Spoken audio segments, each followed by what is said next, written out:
COVID vaccinations, big on the back pages this morning. Tell us why, please. Well, it's on the front page and the back page as well. On the Sun, 3 lines. I mean, we talked about this all morning. 3 lines.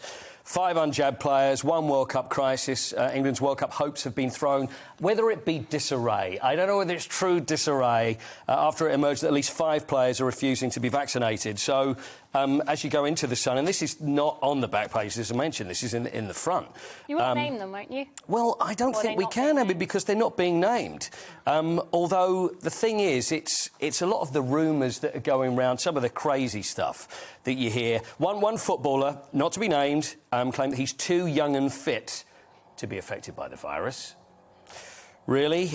Despite evidence, obviously, can damage the health of younger people, we know that. Another refused after buying into the bizarre conspiracy theories that a jab is a tool for governments to spy on people, which, I mean, let's be honest, to most of us you just think this is laughable stuff, but there are people that are believing this, we know.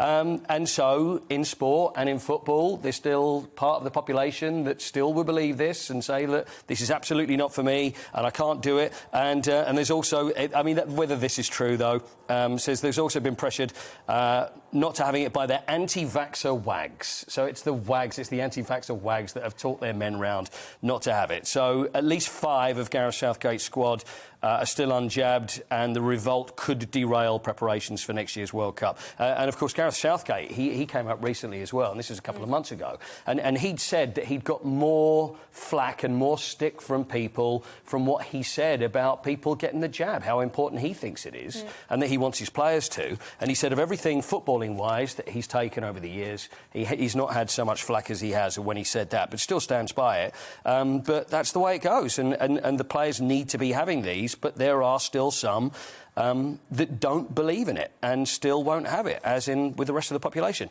And the Ashes as well, I was going to say, the cricket's also talk of COVID vaccinations surrounding the Ashes, whether it will go ahead or not. Absolutely. I mean, firstly, if I can just mention the PFA as well, the chief executive of the PFA, Mahita Malango, again has said that there's this culture of people that are still saying there's reasons that we shouldn't get it, and he's saying it's really important that the players do.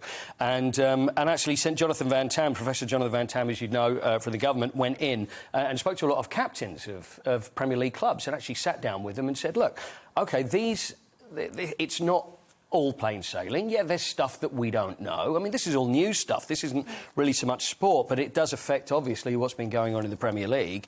And said, you know, obviously, you're grown up, you can make your own decision, but listen to the evidence. And I think this is the problem. And this is what the PFA is saying. Look, don't listen to hearsay. Look at the evidence for yourself and then make your mind up, which is the real worry.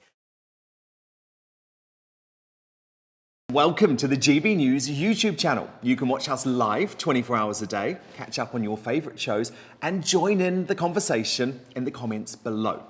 Don't forget to subscribe and you'll never miss any of our exclusive content.